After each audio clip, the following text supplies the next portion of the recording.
कर रही हैं। मैं तुम्हें कभी धोखा नहीं दे सकता हूँ आयशा। मैं तुम्हें किसी भी किस्म की धोखे में नहीं रखना चाहती। मेरी बात का यकीन करो। बस तुम मेरा ख्याल अपने दिल से निकाल दो। मैं जान दे दूंगा लेकिन अनाया से शादी नहीं करूंगा। और मैं ये मंगनी करूंगी। अली आयशा को अपनी मोहब्बत का यकीन दिलाता है। उसे बोलता है कि मैं तुम्हें कभी भी धोखा नहीं दे सकता आयशा, मेरी बात का यकीन करो, मैं मर जाऊंगा लेकिन अनाया से शादी नहीं करूंगा। फिजा बोलती है मेरी मंगनी हो रही है और मैं ये मंगनी करूंगी। मैं तुम्हें किसी किस्म के धोखे में नहीं रखना चाहती क्योंकि मेरे पास इस मंगनी को ना करने का कोई जवाब नहीं बनता। तुम हो कौन? इस घर में क्या दरोगा लगी हो?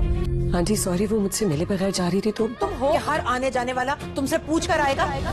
बहुत ही मगरूर औरत है ये, जहां आरा बेगम भी फिजा अनाया से मिलती है जिसका इसको बहुत ज्यादा गुस्सा आता है।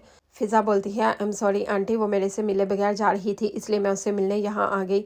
जहां आरा बेगम बहुत ही तकब्बुर से बोलती है तुम हो कौन? तुम यहाँ कोई दरोगा लगी हो कि हर आने वाला और जाने वाला तुमसे पूछ कर आएगा और जाएगा। आपने एक और शादी की हुई? क्या कह रहे हैं आप पापा? रजा बेटा, तुम्हारी एक बहन भी है। मीर नुमान रजा को अपनी बेटी के बारे में बता देते हैं। रजा को बोलते हैं कि तुम्हारी एक बहन भी है। रजा ये सुनकर बहुत ज़्यादा हैरान होता है और अपने बाप से बोलता है क्या मतलब, आपने एक और शादी की हुई है?